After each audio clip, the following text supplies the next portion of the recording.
దేవుని ప్రజలకు దూరాన సమీపాన ఉన్నటువంటి నా ప్రియ స్నేహితులకు, సహోదరులకు మన ప్రభువును రక్షకుడైన యేసుక్రీస్తు నామములో అందరికీ వందనాలు.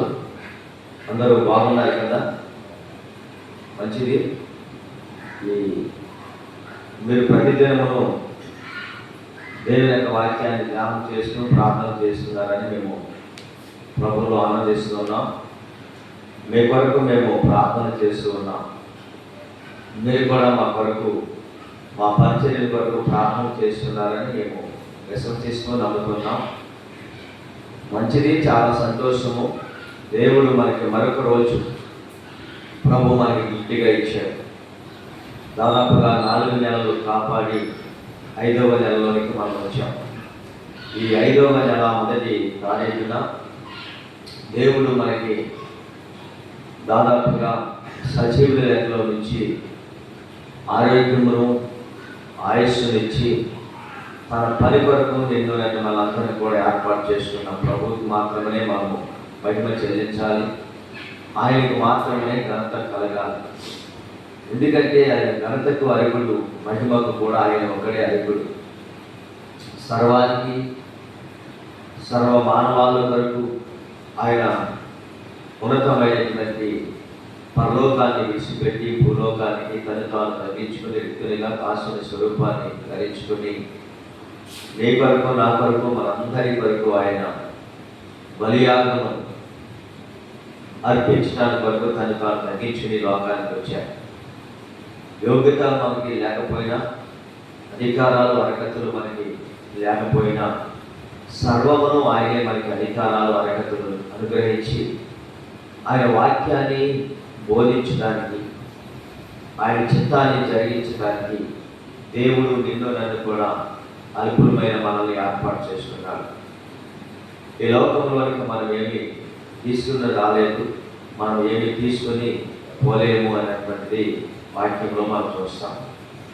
నిజమే, ఈరోజు నేను మీతో మాట్లాడబోతున్న విషయం ఏంటంటే, ఈ లోకానికి మనం ఏమి తీసుకుని రాలేదు, తిరిగి మనం ఈ లోకంలో నుంచి మనం ఏమి కూడా తీసుకుని పోలేము.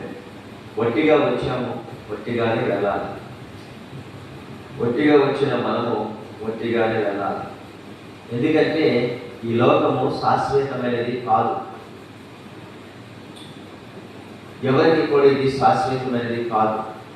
శాశ్వతమైనది యుగాయుగములను ప్రభుతో జీవించేది, తరతరముల వరకు ఆయనతో మనము కలిసి ఉండేది, అది ఒకే లోకం, అది పరలోకము. ఈ భూలోకములో కొద్ది కాలం పాటు మనము యాత్రికులుగా, ప్రయాణికులుగా మనం ఈ లోకానికి వచ్చాము. ఈ లోకంలోకి మనం వచ్చింది యాత్రికులుగా, ప్రయాణికులుగా వచ్చాము. మన యాత్ర ముగించుకొని, మన ప్రయాణాన్ని ముగించుకొని మళ్ళీ తిరిగి మనం ఎక్కడి నుంచి వచ్చామో అక్కడికి మళ్ళీ తిరిగి ఖచ్చితంగా వెళ్ళవలసిందే. వారు ఎవరైనా సరే, అధికారైనా, అనాధికారైనా, పేదవాడైనా, దరిద్రుడైనా, అందగాడైనా, ఆటగాడైనా, పాటగాడైనా, ఎవరైనా సరే ఒక దినమున దేవుడు మనల్ని పిలుచుకుంటున్నప్పుడు ఖచ్చితంగా మనం అక్కడికి వెళ్ళాలి. అదే మనకు శాశ్వతమైనటువంటి రాజ్యం, శాశ్వతమైనటువంటి లోకం. ఇది అశాశ్వతమైనది, ఇది క్షయమైపోయేటువంటిది. ఈ లోకాన్ని ఒకసారి మనం విడిచిపెట్టాలి.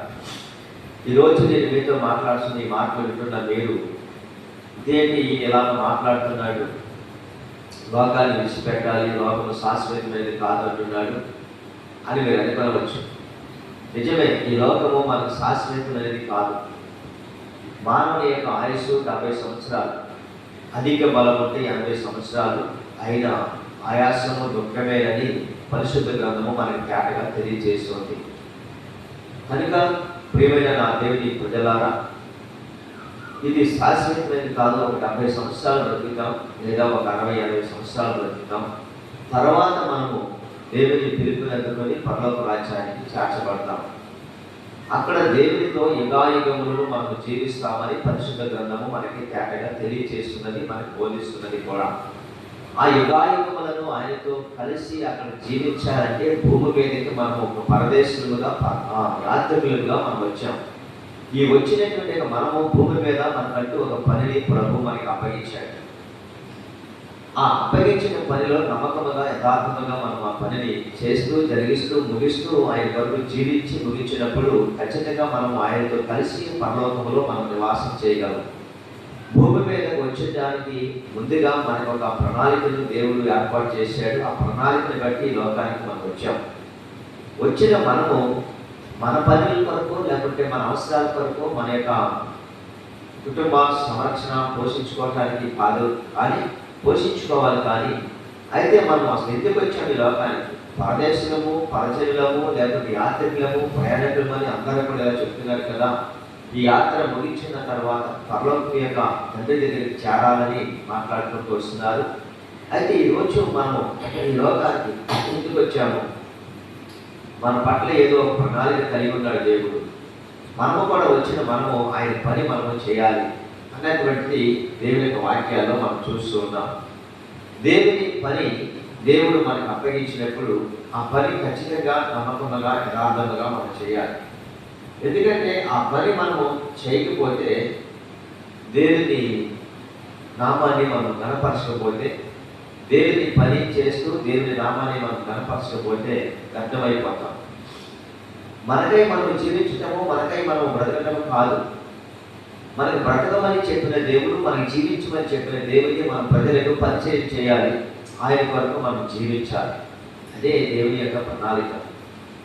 చాలామంది బ్రతుకుతారు, వారికి ఏదో ఇష్టం వచ్చినట్లుగా జీవిస్తారు.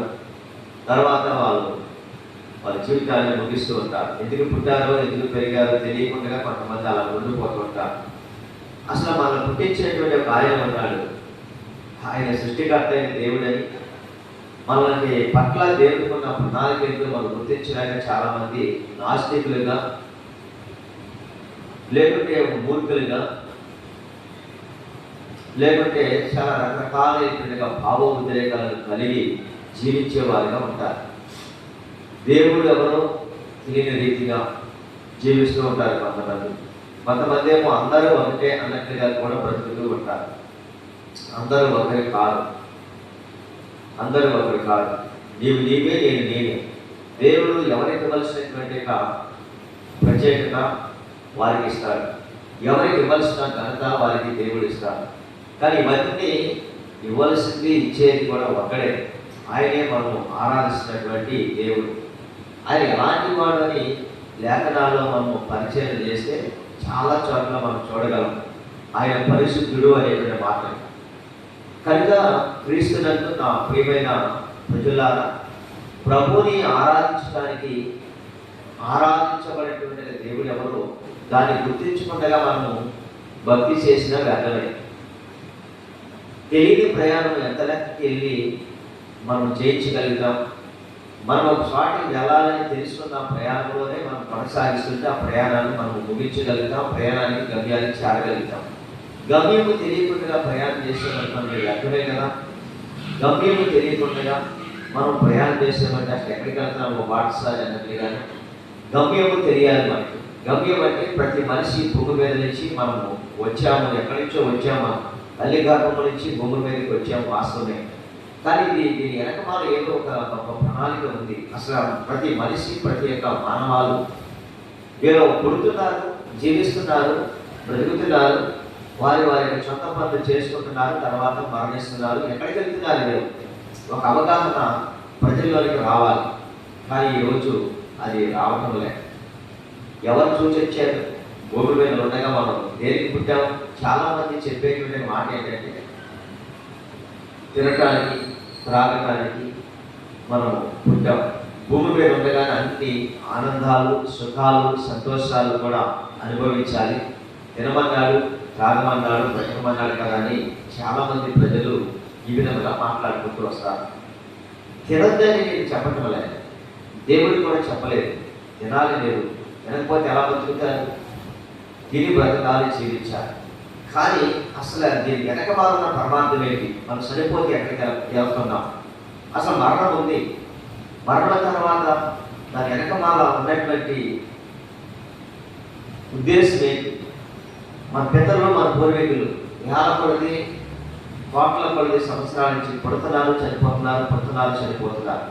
ఇది ఒక్కసారి మనం ఒకసారి ఆలోచించాలి దీని గురించి. నిజమే, మనకంటే ముందు పుట్టినవారు, మన పెద్దలు, మన పూర్వీకులు, మన తాతలు, ముత్తాతలు, మన తల్లులు, తండ్రులు అందరూ కూడా ఇలాగ చనిపోతున్నారు.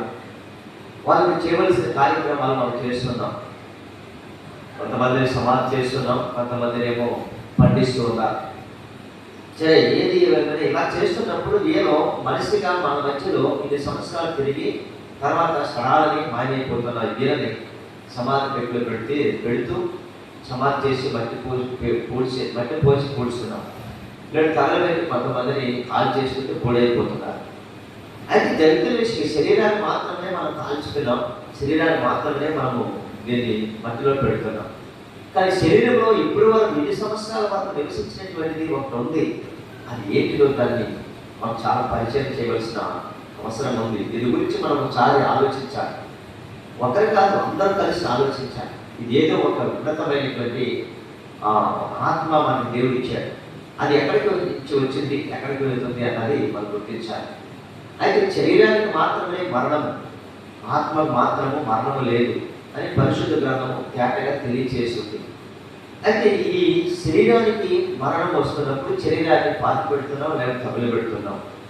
తన ఆత్మ మాత్రము దేవుడు మానవుని ప్రేమించి ఇచ్చినటువంటి ఆత్మ తాను దయచేసిన దేవుని యొద్దకే వెళుతుంది, చేర్చబడుతుంది అని మన వాక్యంలో చూస్తున్నాం.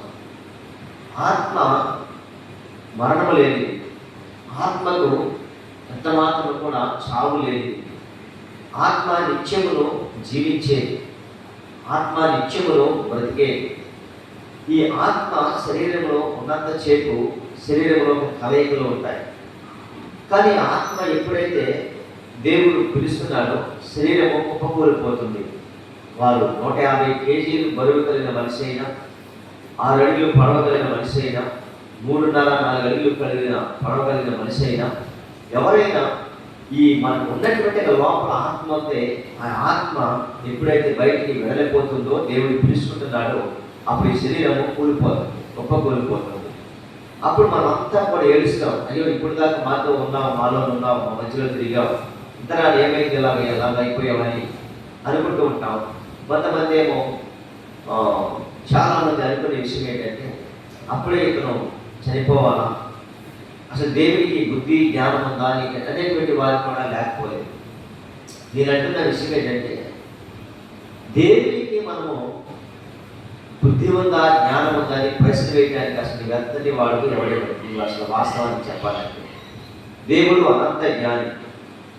ఆయన ఏ సమయంలో ఎవరిని ఏ విధంగా సృష్టించాలి, పుట్టించాలి, ఎలాగ తీసుకోవాలో సమస్తము ఆయన తెలుసు.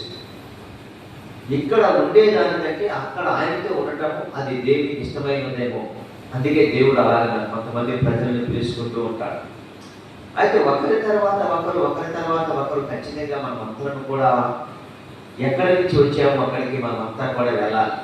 కానీ భూమి మీదకి వచ్చినటువంటి మనిషి యొక్క ఆలోచనలు ఏంటంటే, ఏదో సాధించేద్దాం, ఏదో మనము చేద్దాం, మంచి పేర్లు సంపాదించుకుందాం, పలుకుబడులు సంపాదించుకుందాం, అధికారాలను సంపాదించుకుందాం, గ్రామంలో, ప్రాంతంలో, పట్టణాల్లో ఒక గొప్పవాడిగా సన్మానం అవుదాం అని ఈ రీతిగా చాలామంది ప్రజలు ఏం చేస్తారంటే, గొప్పతనాలు సంపాదించుకోవడానికి వరకు, మంచితనాలు సంపాదించుకోవడానికి వరకు ఎన్నో రకరకాలైనటువంటి ఆలోచనలు చేస్తూ ఉంటారు. రకరకాలైనటువంటి వాళ్ళ వ్యాపారాల ద్వారా, లేకుంటే వాళ్ళు చేస్తున్న చేతి పనుల ద్వారా, లేకుంటే ఏదో వాళ్ళు చేస్తున్నటువంటి అన్నదానం, లేదా వస్త్రదానం, గోదానం, ఇంకా రకరకాలైనటువంటి దాన ధర్మాలు చేసుకుంటూ భూమి మీద మంచి వారిగా పిలువబడాలి అనేటువంటి ఆలోచనలు చాలా మందికి కలిగి ఉంటారు. మంచిదే. కానీ ఎంత మంచితనము కలిగిన, మంచి పేరును సంపాదించుకుని నీవు బ్రతికినా, ఒక దినమన నీవు ఖచ్చితంగా ప్రభు పిలుస్తున్నప్పుడు అవన్నీ పడి విడిచిపెట్టి వెళ్ళవలసిందే. నీ కూడా ఏ మంచితనము రాదు, నీ కూడా ఏ యొక్క ఘనతలు అవి రావు. నీవు భూమి మీద ఎలాగైనా జీవించావన్నటువంటిది కాదు. కానీ దేవునికి తగినట్లుగా కనుక నీవు బ్రతికితే, దేవునికి తగినట్లుగా కనుక నీవు జీవిస్తే ఖచ్చితంగా దేవుడు నీకు ఏం చేస్తాడంటే, బలా నమ్మకమైన మంచి దాసుడు అని పిలుస్తాడంట. దేవుడు మానవుని పిలిచేటువంటి పిలిపి ఏంటంటే, ఫలా నమ్మకమైన మంచి దాసుడా, ఈ కొంచెంలో నువ్వు నమ్మకంగా ఉన్నావు కనుక అనేకమైన వాటిపైన నేను ఏర్పడినగా నియమించబోతున్నాను అని చెప్తాడట. అంటే భూమి మీద మనకు అప్పగించిన పని ఏదైనా ఉన్నది అంటే అది దేవుడు ఇచ్చినటువంటి పని. ఒక భార్య బిడ్డలను కుటుంబాన్ని సంరక్షించుకోవడమైనా, పోషించుకోవడమైనా, సంఘములో పరిచారకుడిగా, లేకపోతే సంఘములో ఒక నాయకుడిగా, లేకపోతే ఒక సువార్తికుడిగా, పరిచయం చేసేవాడిగా, ఏ పని అయితే నీకు దేవుడు అప్పగించాడో ఆ పనిలో నమ్మకము కలిగి ఉండాలి. నమ్మకముగా పనిని చేయాలి. నమ్మకస్తులు లేరు దేశంలో. అందుకే వాక్యంలో కూడా మాట రాయబడింది, దేశంలో నమ్మకస్తులైన వారి కొరకు ప్రభువు చూస్తున్నాడని వాక్యం కూడా మనం చూస్తాం. ప్రభు పని కొరకు నమ్మకంగా చేయాలి. లక్షకొద్దిగాను లేకుంటే చెప్పండి, వాళ్ళు రకరకాలైనటువంటి ఈ పనిలో కూడా ఎలాగంటే లక్షకొద్దిగా ఉంటారు, లేకపోతే రకరకాలైనటువంటి విభిన్నమైనటువంటి ఆలోచనలు కలిగి చేస్తారు. సంఘాలలో లంచగొండలు ఉండకూడదు, ధనాపేక్షము కలిగి ఉండకూడదు. వాళ్ళు ఎలా ఉండాలంటే పరిశుద్ధముగా ఉండాలి. దేవుని ప్రజలకు నమ్మి వాళ్ళకి ఇచ్చినటువంటి ఆ బాధ్యతలను వారు క్రమంగా మర్యాద చేయాలి. ఎందుకంటే పరిచయాలు అనేటువంటి వారు దేవుని యొక్క సంఘంలో పరిశుద్ధ గ్రంథంలో చాలా చోట్ల మనం చూడగలుగుతాం. ఆ పరిచయాలని దేవుడు అప్పగించినప్పుడు వారికి ఇచ్చిన పనిని నమ్మకముగా చేయాలి, యథార్థముగా చేయాలి. వాళ్ళనే ప్రభు పిలిచినాడు, వాళ్ళ నమ్మకమైన మంచి దాసుడని పిలిచాడు. చాలా మంది ఏం చేస్తారంటే దేవుని అడ్డం పెట్టుకొని, లేకుంటే సమాజాన్ని లేకుంటే సంఘమును అడ్డం పెట్టుకొని వారు ధనాపేక్ష లేని వారిగా, లేకుంటే వారు కుండిపోతులుగా, లేకుంటే వారు లక్షమంతులుగా వారు అలాగే జీవిస్తూ ఉంటారు. అది దేవునికి మాత్రము ఏమైనటువంటిది, ఇష్టమైనటువంటిది కాదు. ఎందుకు తెలుసా? దేవుడికి ఇచ్చిన పని నమ్మకముగానే చేయాలి. ఎందుకంటే దేవుని యొక్క లేఖనాల్లో, దేవుని యొక్క వాక్యంలో మాట్లాడుతుంది, నీ ప్రజలు లేకుంటే నీ కుమారులు నీలాంటి వారు కాదు వాళ్ళు అని సమూయేలు గ్రంథంలో ఒక మాట మనం చూడగలుగుతాం. ఎందుకంటే లంచగొండులుగా మనం ఉండకూడదు. దేవుని చావంటే ఏంటి తెలుసా? నిజాయితీ చేయాలి. దేవుని ప్రజలు వారు నమ్మి, లేకపోతే దేవుని ప్రజలు నీకు నమ్మి వాళ్ళు ఇస్తున్నటువంటి దానితో నీవు తృప్తి కలిగి జీవించాలని దేవుని యొక్క వాక్యంలో మనం చూస్తున్నాం. కనుక ప్రియమైన దేవుని ప్రజల, మనము దేవుడు అప్పగించిన పని యథార్థముగా నమ్మకముగా కనుక మనం చేయకపోతే మనం ఏ మాత్రమే కూడా దేవునికి ఇష్టలుగా, దేవునికి అనుకూలమైనటువంటి వారుగా ఉండలేము. సమూయేలు కుమారుల గురించి దేవుని యొక్క వాక్యంలో ఒక మాట కనబడుతుంది. సమూయేలు ప్రవక్త, దేవుని యొక్క సేవకుడు. అది ధర్మశాస్త్ర కాలంలో ఆయన యాజకత్వాలు చేస్తున్నవాడు, ప్రవక్త, దీర్ఘదర్శి, ఇంకా రకరకాలైన పేర్లు పెట్టి పిలుస్తుండేవారు. కానీ అక్కడ ఇశ్రాయేలు ప్రజలు ఒకసారిగా దేవుని సమాజం దగ్గరికి వచ్చారు, లేకపోతే దేవుని యొక్క సేవకుడైనటువంటి సమూయేలు దగ్గరికి వచ్చి వారు మాట్లాడుతున్న మాట ఏంటంటే, వీరు బెయేర్షెబాలో న్యాయాధిపతులుగా ఉండేది, అతని కుమారులు అతని ప్రవర్తనను అనుసరింపగా ధనాపేక్షకులై లంచములు పుచ్చుకొని న్యాయమును త్రిప్పివేయగా అనేటువంటి మాటని మనము 1 సమూయేలు గ్రంథము 8వ అధ్యాయము 3వ వాక్యంలో ఈ మాటని చూస్తున్నాం. వీరు ఎవరంటే ప్రవక్త అయినటువంటి సమూయేలు యొక్క కుమారుడు. కాబట్టి చూడండి, మనం చూస్తున్నటువంటి విషయం ఏంటంటే, మొదట్లో ప్రతి దైవ సేవకుడు దేవుని పిలుపుని బట్టి, ఆయన ఇచ్చిన స్వరమును బట్టి వారికి ఉన్నా లేకపోయినా ఆ పిలుపుకి విధేయత చూపించి సేవ చేయడానికి సేవలోనికి వస్తారు. వచ్చినటువంటి వారు యథార్థంగానే చేస్తారు. వాళ్ళు ముగించేంత వరకు, వాళ్ళ కాలాన్ని ముగించుకునేంత వరకు వాళ్ళు యథార్థంగానే చేస్తారు. సమూయేలు ప్రవక్తలో ఏ లోపము లేదు. ప్రవక్త అయిన మంచి దీర్ఘదర్శి, యాజకుడు. ఆయన ఎలాంటి లోపము లేదు. ఆయన ఎవరి దగ్గర ఏ విధంగా లంచాన్ని ఆశించలేదు, ధనాన్ని ఆశించలేదు, లంచాన్ని పుచ్చుకునేటువంటి వాడు కాదు. న్యాయమును అన్యాయముగా తిప్పినవాడు కూడా కాదు. న్యాయమును న్యాయముగానే మాట్లాడి మంచి ప్రవర్తన కలిగినటువంటి ఒక ప్రవక్త అని మనం చూస్తాం. ఇలాగ మనం ఆది కాలం నుంచి ఇంచుమించుగా మలాకి గ్రంథం వరకు పాత నిబంధనలో అనేకమైన దైవ సేవకులు యథార్థముగానే ప్రవర్తించారు. కానీ వారిలో నుంచి వచ్చినటువంటి సంతానము, లేకపోతే వారి కుమారులు కానివ్వండి, లేకపోతే వారి చాలా పరిచయంలో నుంచి కొంతమంది వచ్చినటువంటి వారు ఎలాంటి వారు అయ్యారంటే దేవునికి విరోధమైనటువంటి కార్యాలను చేసినటువంటి వారిగా మనం లేఖనాలు చూస్తాం. ఏమైనా వాక్యం చెప్తే వీరు బెయేర్షెబాలో న్యాయాధిపతులుగా ఉండేది. వీరు న్యాయాధిపతులుగా ఉన్నప్పుడు అతని కుమారులు అతని ప్రవర్తనను అనుసరింపగా, అంటే అతని కుమారుడు అంటే సమూయేలు యొక్క కుమారుడు, అంటే సమూయేలు వృద్ధుడైనప్పుడు తన కుమారుడు ఇశ్రాయేలు మీద న్యాయాధిపతులుగా నియమించాడు. నియమించినప్పుడు సమూయేలు ప్రవక్త వృద్ధుడిగా ఉన్నాడు. కళలో మనదృష్టి కలిగింది. న్యాయాన్ని తీర్పరిగా చేయలేనటువంటి వృద్ధుడయ్యాడని తన కుమారుని న్యాయాధిపతులుగా నియమించాడు. న్యాయాధిపతులుగా నియమించినప్పుడు జరిగిన విషయం ఏంటంటే, అతని కుమారుడు అతని ప్రవర్తనను అనుసరింపగా, ఎవరి ప్రవర్తనను వారు అనుసరించలేదంటే తన తండ్రి సమూయేలు యొక్క ప్రవర్తన వారు అనుసరించలేకపోయారు. ఈరోజు ప్రియమైన దేవుని ప్రజలారా, దేవుని సంఘంలో ఉంటున్నటువంటి మనము మొదటిగా దేవుని ప్రవర్తన అనుసరించాలి, లేదా మొదటిగా దేవుని సేవకుని యొక్క ప్రవర్తన అనుసరించాలి. మనకి సేవకుడు దేవునికి మనుషునికి మధ్యవర్తి ఎవడైతే, అలాగే సేవకుడు కూడా మధ్యవర్తిగానే ఉన్నాడు కనుక సంఘానికి దేవునికి. కలిగి వీళ్ళ ప్రవర్తన ఎలా కలిగి ఉండాలంటే ఒక మాదిరి కలిగి ఉండాలి. వాక్యంలో ఒక మాట రాయబడింది. అపోస్తలుడైన పౌలు మాట అంటారు, నేను క్రీస్తుని పోలి నడుచుకొనిచున్న ప్రకారము మీరు నన్ను పోలి నడుచుకోనండి అంటారు. అంటే ఈరోజు పౌలు అంత నీటిగా మరి చెప్పగలిగాడు అంటే ఆయన దేవుని పోలి నడుచుకుంటున్నారు. కానీ నేను క్రీస్తుని పోలి నడుచుకొనిచున్న ప్రకారం మీరు నన్ను పోలి నడుచుకోనండి. ఈరోజు సంఘానికి సేవకుడు ఒక మాదిరి, సంఘానికి సేవకుడే ఒక మాదిరి మార్గదర్శి కూడా. సేవకుడు ఎలా నడిస్తే సంఘము అలా నడిపించబడుతుంది. సేవకుడు ఎలా ప్రవర్తిస్తే సంఘము అలాగనే ప్రవర్తిస్తుంది. సేవకుడు ఎలాగ జీవిస్తే సంఘము కూడా అలాగనే జీవిస్తుంది. సంఘం యొక్క భారం అంతా కూడా సేవకుడి మీద ఉంది. సంఘం యొక్క బాధ్యత అంతా కూడా సేవకుడి మీద ఉంది. అంటే ఒక కుటుంబాన్ని సంరక్షించి పోషించడానికి ఒక కుటుంబ యజమానికి ఎలాగైతే ఆ కుటుంబ భారాలన్నీ కూడా యజమాని మీద మాపబడి ఆ బాధ్యతలు కలిగి ఉంటాడో, ఒక సంఘాన్ని నడిపించినటువంటి ఆ న్యాయాధిపతులు లేదా సంఘం యొక్క కాపరులు కూడా వారి మీద ఒక బాధ్యత దేవుడు ఏర్పాటు చేశాడు. ఏర్పాటు చేసినప్పుడు వాళ్ళు మంచి ప్రవర్తన కలిగి జీవించారనుకోనండి, సంఘమంతా కూడా ఆ యొక్క సంఘ కాపరి యొక్క ప్రవర్తన బట్టి వాళ్ళు కూడా ప్రవర్తిస్తారు. మనకు తెలుసు కదా, దేవుని యొక్క వాక్యంలో కూడా మాటలు ఉంటాయి. లోకంలో కూడా కొన్ని సామెతలు ఏంటంటే, ఎదర నడుస్తున్నదనుకునే ఒక గొర్రె లేకుంటే ఒక దూడ, వెనకమాల ఉన్నవన్నీ కూడా ఆ గొర్రెని వెంబడిస్తూ ఉంటాయి. ఆ గొర్రెని ఏ విధంగా అయితే నడుస్తుందో అదే విధంగా వెనకాల ఉన్నవన్నీ కూడా దాన్ని వెంబడించి వెళుతూ ఉంటాయి. అది మార్గము తప్పున ఇవి కూడా ఏం చేస్తాయంటే, ఎదట దారి చూపించి ఒక న్యాయాధిపతి మనకు ఉన్నాడు కదా అని ఇవేం చేస్తాయంటే వాటిని వెంబడిస్తూ ఉంటాయి. అది ఎక్కడికి తీసుకెళ్తే అక్కడికి వెళ్తూ ఉంటాయి. సేవకుడు ఎలాగ ప్రవర్తించాలంటే యథార్థంగా ప్రవర్తించి సంఘాన్ని బలపరచాలి. సంఘాన్ని ప్రభువుని యేసుక్రీస్తు మధ్యాకాశంలో వచ్చి మనకి కడపడ శబ్దమును ఊదుతున్నప్పుడు మనం సంఘాన్ని సిద్ధపరిస్తే సంఘము మనము కలిసి ఎత్తబడతాం.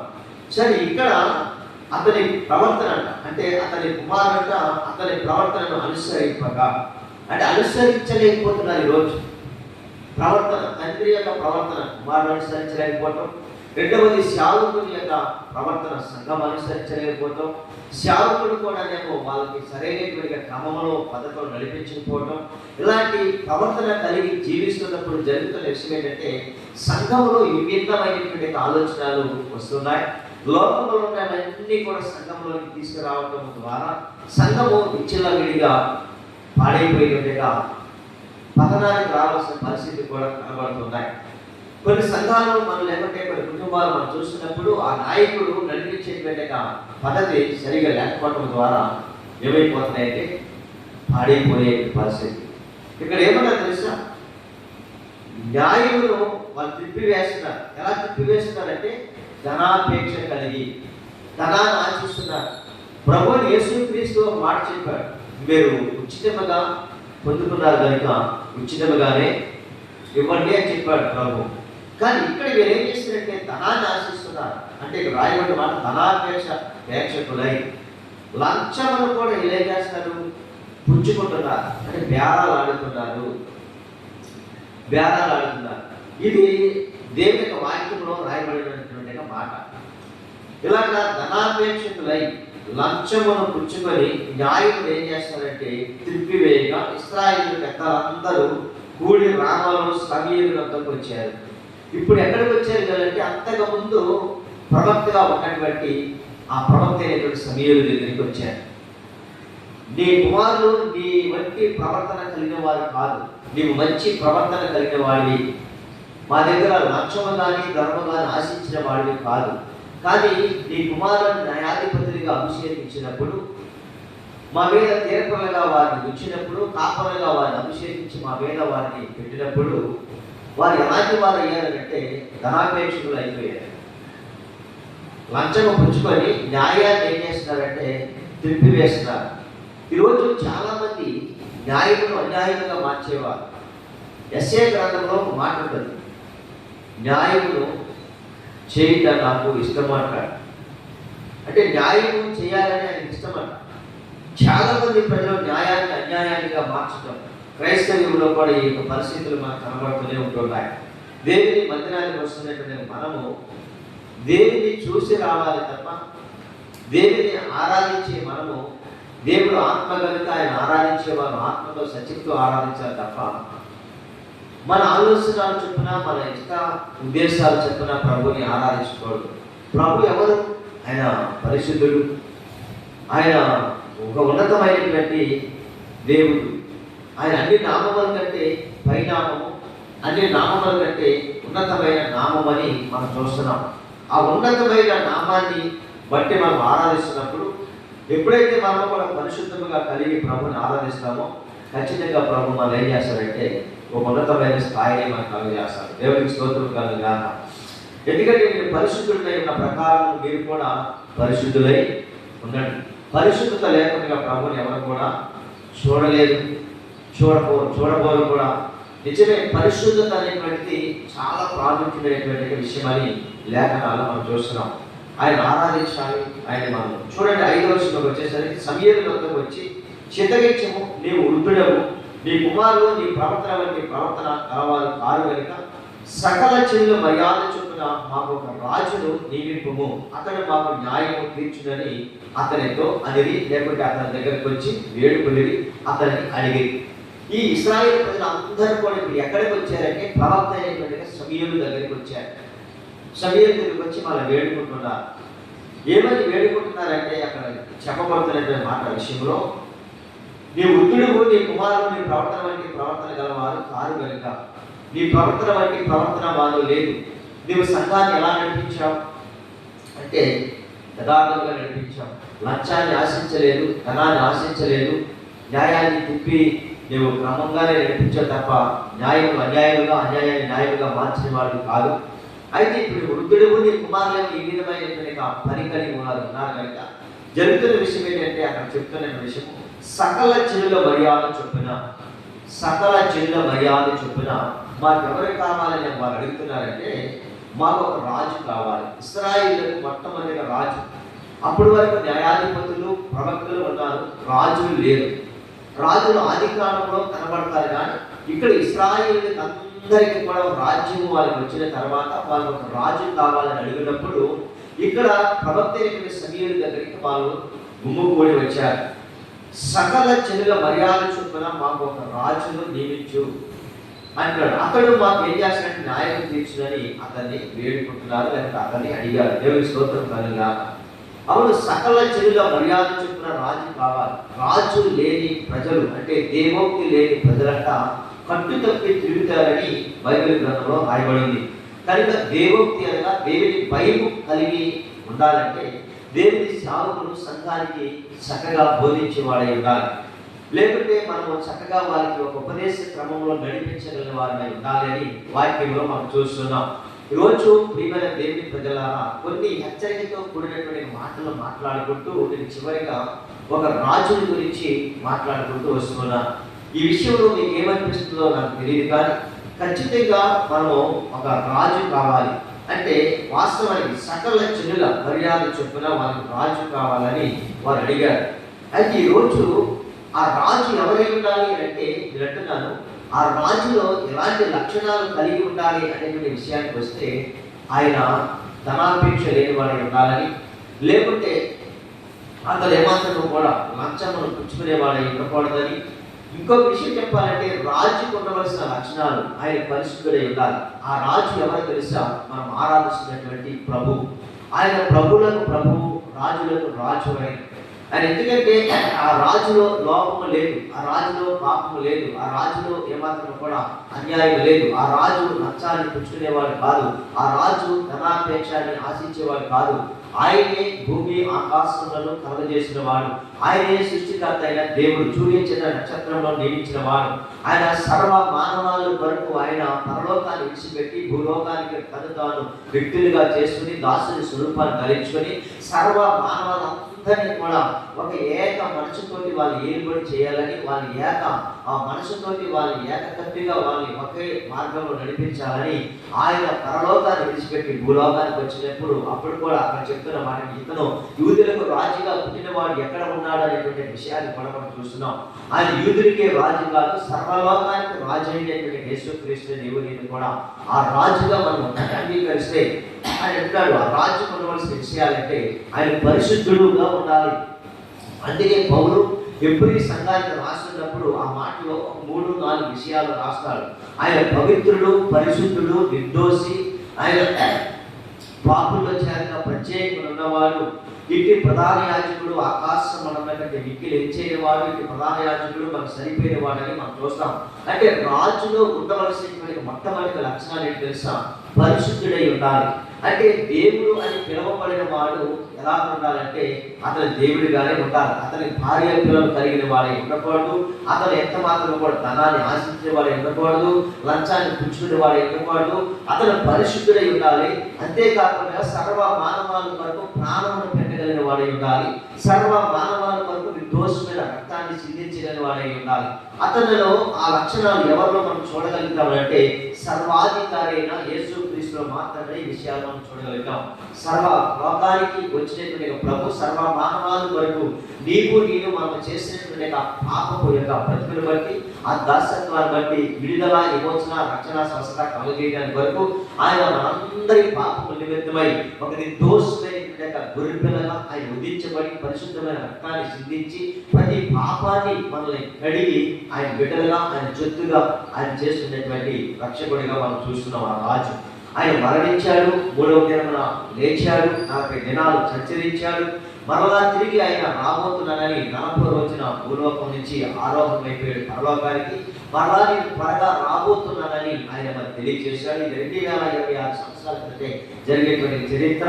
అలాగని అంతకుముందు లేదంటే కోట్ల కొలది సంవత్సరాల నుంచి ఈ రీతిగా జరిగించుకుంటూనే వస్తున్నాం. కనుక జరుగుతున్న విషయం ఏంటంటే ఇప్పుడు ప్రభు యేసుక్రీస్తుని అంగీకరించుదాం. ఆయన మూలంగానే మనకి పరలోకానికి దారి, నేనే మార్గము, నేనే సత్యము, నేనే జీవము, నా ద్వారా తప్ప తండ్రి వద్దకు ఎవరు చేరలేదని ప్రభువు చెప్తున్నాడు. కనుక ఇదే అనుకూలమైన సమయము, ఇదే నేడు రక్షణ దినము. నేడు సమయం ఉండగానే వాయిదా లేకండి, ఇంకా మీరు సమయం ఉందని మీరు అలాగే నిర్లక్ష్యం చేయకండి. నేడు రేపు ప్రభు రాబోతున్నాడు. ఆయన రాకడికి మనం సిద్ధపడదాం. ఆయన రాకడికి మనం అందరం కూడా ఎత్తబడే వరుసలో ఆ సంఖ్యలో మనం ఉందాం.